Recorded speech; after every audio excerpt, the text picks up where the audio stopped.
Assalamualaikum warahmatullahi wabarakatuh. Ketemu dengan saya lagi, Dina Andriana, pada mata kuliah Etika Periklanan dan HKI di pertemuan 5.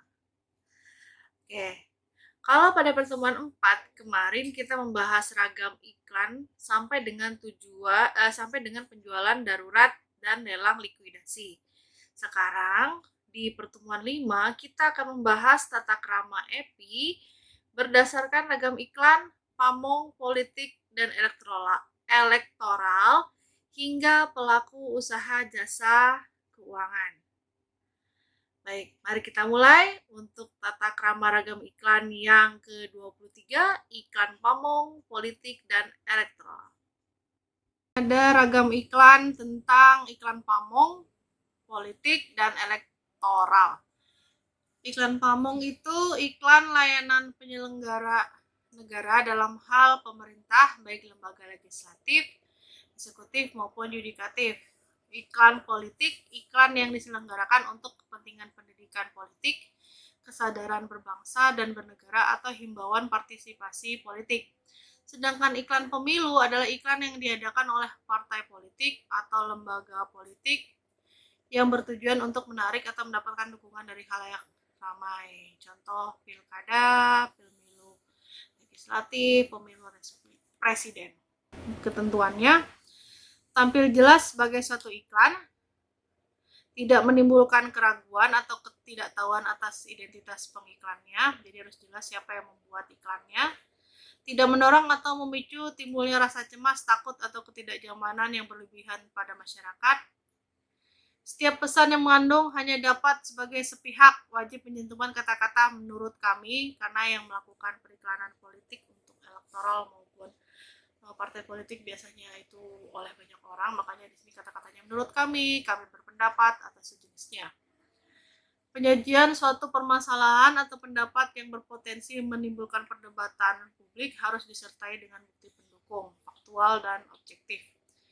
Jika suatu pernyataan memberikan rujukan faktual atas temuan suatu survei atau riset, maka cantumkan data riset dari temuan tersebut.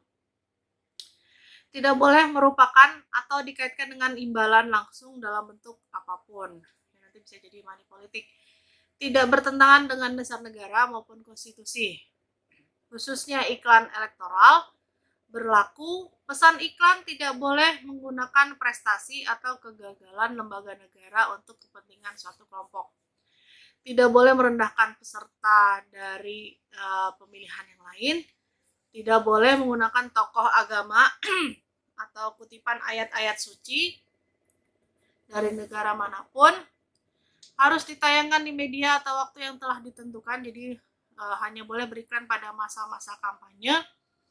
Hasil survei atau hasil riset elektoral dalam iklan dari lembaga survei atau riset terkait harus disampaikan secara objektif dan netral, tidak dimanipulasi.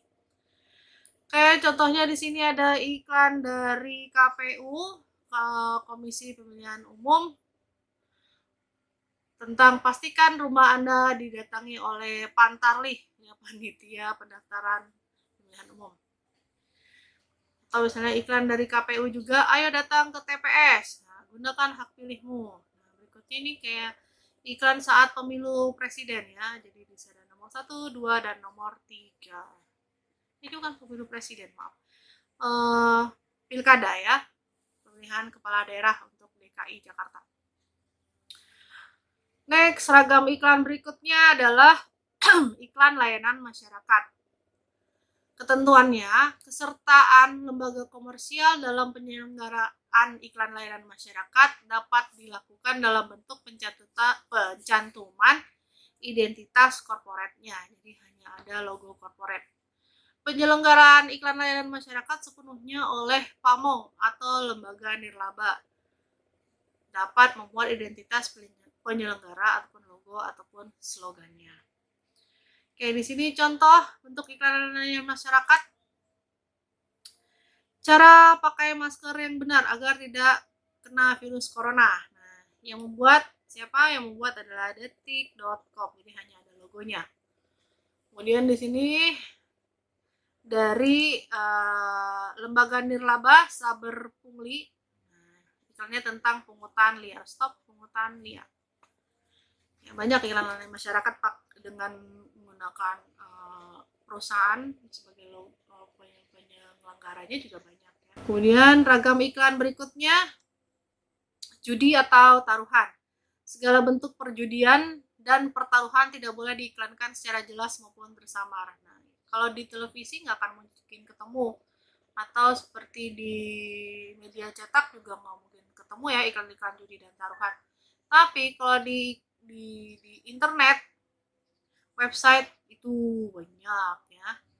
Nah, malah bukan disamarkan, jelas-jelas dia memberikan bahwa ini adalah judi dan taruhan. Contohnya di sini ya, waduh, ada Neng segera bergabung dengan agen poker online ya. Poker online tapi terpercaya. Kemudian ada juga judi online ya, judi bola. Lanjut kita kepada ragam iklan senjata, amunisi, dan bahan peledak. Nah, di sini senjata api dan segala alat yang dibuat untuk mencelakakan atau menganiaya orang maupun amunisi, bahan peledak tidak boleh diiklankan. Dan saya cari-cari juga susah, tidak ada contohnya. Lanjut ragam iklan agama. Nah, agama dan kepercayaan tidak boleh diiklankan dalam bentuk apapun.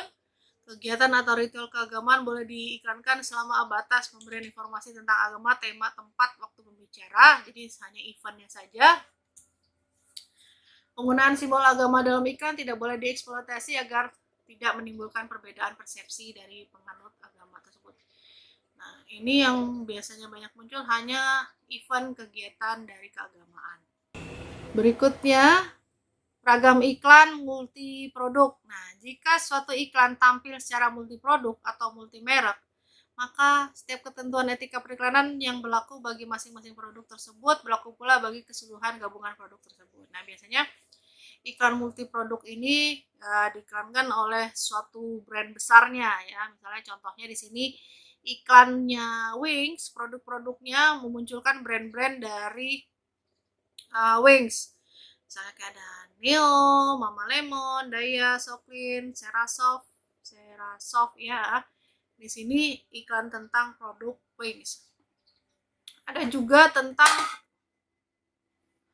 promo iklan dari Unilever. Nah, di sini Unilever punya produk apa saja dia membuat promo. Yang mulai dari Rinso, mulai Bango, Sariwangi, dan logo-logo dari brandnya dicantumkan ketika dia melakukan promo pada produk-produk brandnya. Ya, berikutnya juga sama di sini ada Unilever Food Fair. Ya. Lanjut pada ragam iklan berikutnya, iklan tersisip, built-in, terlebur, built-in content, sesuai pesanan atau tailor-made dan sejenisnya. Apa sih itu iklan tersisip? Ini adalah iklan yang dirancang sejak awal menyatu dengan konten atau isi acara atau program di media.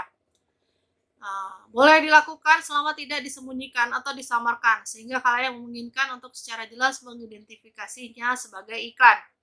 Iklan produk-produk tertentu seperti obat-obatan, rokok, alat kesehatan, produk-produk khusus konsumen dewasa, dan sejenisnya harus mematuhi aturan hukum yang berlaku.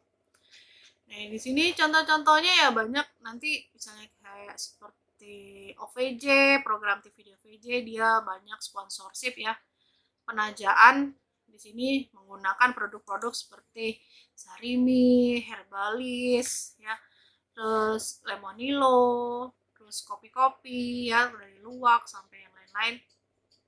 Di sini bentuk iklannya adalah tersisip. Atau misalnya sinetron-sinetron ada Ikatan Cinta, dia model-model sponsorshipnya biasanya pada set-set dari adegan ya, misalnya lagi di dalam ruangan atau misalnya di luar ruangan dengan set-set media-media iklan luar ruang. Ragam iklan berikutnya adalah iklan iklan penggoda, teaser, di mana iklan yang bertujuan untuk menarik perhatian konsumen dengan membuat konsumen penasaran sehingga akan berusaha mengetahui kelanjutan dari kampanye tersebut. Nah, biasanya iklan jenis ini ditayangkan dalam waktu singkat atau durasinya singkat. Ketentuannya Harus tampil jelas sebagai satu iklan, tidak disamarkan dengan berita atau editorial. Harus ditayangkan dalam rentang jadwal minimal seminimal mungkin. Tidak boleh tampil mengarah pada iklan perbandingan atau produk pesaing. Tidak secara sengaja dibuat untuk mengarahkan persepsi khalayak. Tidak boleh digunakan untuk mengiklankan produk-produk khusus seperti obat, alat kesehatan, rumah sakit, rokok, termasuk produk kebijakan publik maupun elektoral. Nah, berikut contoh-contohnya. Nah, biasanya menggunakan iklan-iklan teaser ini produk, film ya, produk-produknya itu makanan, jarang handphone ya, mobil, motor, itu biasanya pakai iklan-iklan teaser. Atau film juga pakai iklan teaser. Contohnya di sini iklan teasernya dari Marjan, sirup Marjan Budoin. Nah, di sini saatnya akan tiba. Jadi dia bikin iklan teaser Marjan untuk edisi Ramadan. Lalu ada iklan motor all new PCX coming so on. Ya, ada PCX baru. Nah, di sini juga ada contoh iklan teaser dari Mortal Kombat ya. Available at April tanggal 16 April.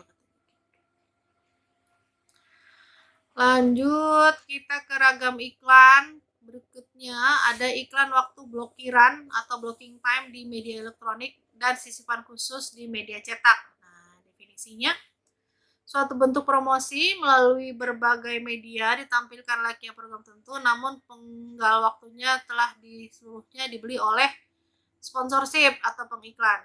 Dalam waktu blokiran ini memungkinkan pula adanya jeda iklan yang biasanya berbentuk spot. Penayangan spot iklan pada jeda tersebut diatur dengan kesepakatan antara media dan sponsorship. Jadi biasanya sponsorship itu membeli spot iklan pada program tertentu. Jadi ketika ada programnya sinetron, nah sinetron tersebut nanti diikuti dengan banyak spot-spot iklan atau bentuknya sisipan. Nah, sisipan ini tadi seperti iklan built-in ya yang dibuat khusus tadi. Jadi kayak ada iklannya produk Gilus Mix misalnya di acaranya Oke Bos, mungkin dia bentuknya hanya tampilan bumper atau tampilan backdrop, atau misalnya dari OVJ bentuknya ini iklan Sarimi. Nah, mereka menggunakan atribut-atribut dengan warna-warna corporate dari Sarimi, misalnya kuning, merah kayak gitu ya. Lalu lanjut yang terakhir, alhamdulillah ya, yang terakhir iklan pelaku usaha jasa keuangan atau PUJK. Nah, iklan PUJK harus akurat, jujur, dan jelas tidak menyesatkan. Di sini bentuk-bentuk pelaku usaha jasa keuangan ini banyak, tapi yang saya ambil contohnya ada 3. Iklannya Pegadaian di sini tentang jasa keuangan Gadai Aman.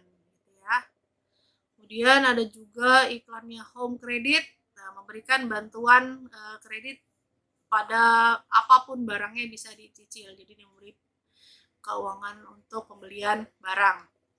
Sama juga Kredivo juga memberikan pinjaman atau jasa keuangannya peringanan biaya belanja. Ya.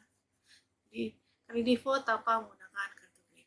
Nah, itu dia materi pertemuan 5, etika periklanan dan HKI dengan materi tata krama EPI berdasarkan ragam iklan dan contoh-contohnya.